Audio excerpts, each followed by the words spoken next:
The blood of a brother does not sink into the soil and sleep. It cries out from the very dust, seeking the face of the Almighty. Have you ever wondered how the very first shadow of envy managed to turn a brother into a predator and a field of harvest into a graveyard? Before we journey into the heart of this ancient cooling of the soul, I invite you to join our circle. If you seek the wisdom of the ancestors in the light of the Word, tap that like button, leave a comment of peace, and subscribe to this channel. Let us walk this path of understanding together. The world was young, still tasting the dew of creation, but the air outside the garden was heavy. It was a land of sweat and thorns, a place where the belly only grew full if the back was bent in labor. In this new world, two sons were born to the first man and the first woman. Cain, the firstborn, was a man of the earth. His hands were thick, calloused, and stained with the dark richness of the soil. He understood the language of the rain and the stubbornness of the root. He was the one who broke the ground, who wrestled with the weeds, and who waited with an aching back for the green blade to pierce the dust. To Cain, the earth was a silent partner, a mother who demanded everything before she gave back a single grain. Then there was Abel. Abel was a keeper of sheep, a man of the wide plains and the wandering wind. His eyes were always on the horizon, watching for the lion in the grass or the stray lamb in the thicket. He walked with the rhythm of the flock, a gentle shepherd who knew the heartbeat of every creature under his care. While Cain looked down at the mud, Abel looked out at the life that moved across it. The seasons turned, as they always do. The sun grew hot, the rains fell, and the time came for the brothers to bring an offering to the Creator, the great King who had given their parents breath. Imagine the scene. The air is still. The smell of wood smoke rises into the vast African sky. Cain brought the fruits of his labor. He brought the heavy baskets of grain, the gourds filled with the best of his harvest. He laid them out with the pride of a man who had conquered the dirt. But listen, his heart was like a closed fist. He gave from his abundance, yes, but he gave as one paying a tax to a distant chief, not as a son honoring a loving father. But Abel did not just bring an animal. He searched his flock until he found the finest, the firstborn, the one without blemish. He brought the fat portions, the very best of the very best. He offered it with a heart that was open and trembling with gratitude. He understood that life belongs to the giver of life. And the great King looked with favor upon Abel and his sacrifice. Perhaps a light from heaven touched the altar, or perhaps a peace like a cool breeze settled over the shepherd. But upon Cain and his offering, the King did not look with favor. The silence that followed was louder than a thunderstorm. Cain's face fell. His brow darkened like a cloud heavy with a storm that refuses to break.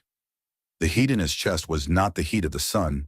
It was the burning fire of wivu, the envy that eats a man from the inside out. He felt small. He felt rejected.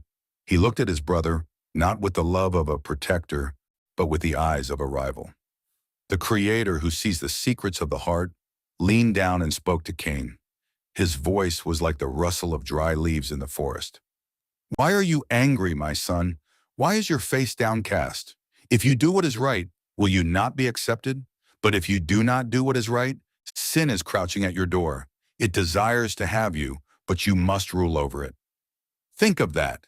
Sin was described as a predator, a leopard hidden in the tall grass, waiting for the moment the warrior lets down his guard.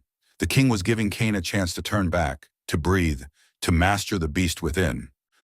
But Cain did not listen. He let the leopard spring. "Come," Cain said to Abel one afternoon, his voice smooth as polished stone, but cold as a mountain stream. "Let us go out to the field." Abel, innocent and trusting, followed his elder brother. They walked past the dwellings, past the safety of the campfire, deep into the belly of the tall grass where the world felt empty of all but the two of them. The sun was setting, casting long, bloody shadows across the stalks of grain. There, in the silence of the field, the first blow was struck. Imagine the sound of it, the heavy thud of a stone or a tool against bone. Imagine the gasp of a brother who could not believe his own flesh and blood had turned against him. Abel fell. The shepherd became the sacrifice. The red life fluid soaked into the thirsty earth, staining the very soil Cain had spent his life nurturing. Cain stood over him, his breath coming in ragged gasps. The leopard had fed. But the silence that followed was not the silence of peace. It was the silence of the grave.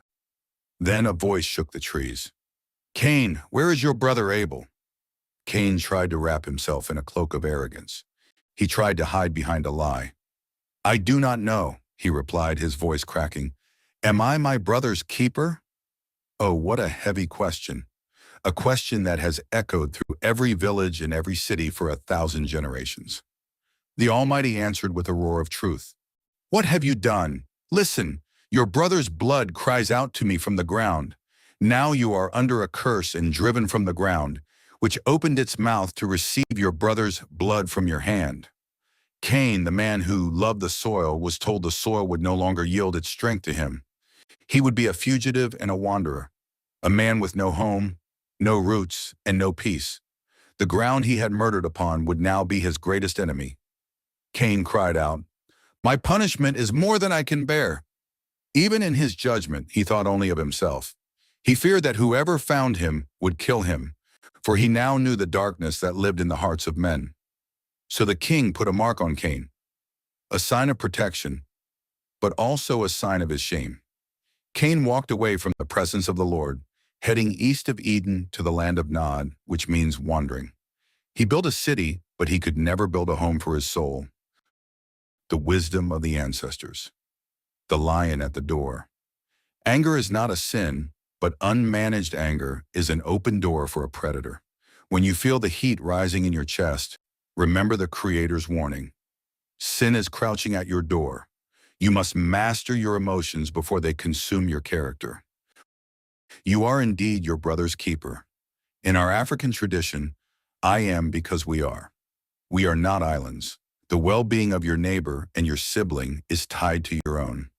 To harm another is to tear a hole in the fabric of your own life. The heart behind the gift. God does not look at the size of the basket. He looks at the spirit of the giver. Whether you are giving your time, your money, or your service, do it with the fat portions, the very best of your intentions, not out of a sense of cold duty. Envy is a thief of joy. Cain's harvest was still there, but he couldn't enjoy it because he was too busy looking at Abel's blessing. Comparing your journey to another person's path will only turn your own garden into a desert. Focus on your own soil. The earth remembers. You cannot hide your secrets from the Creator.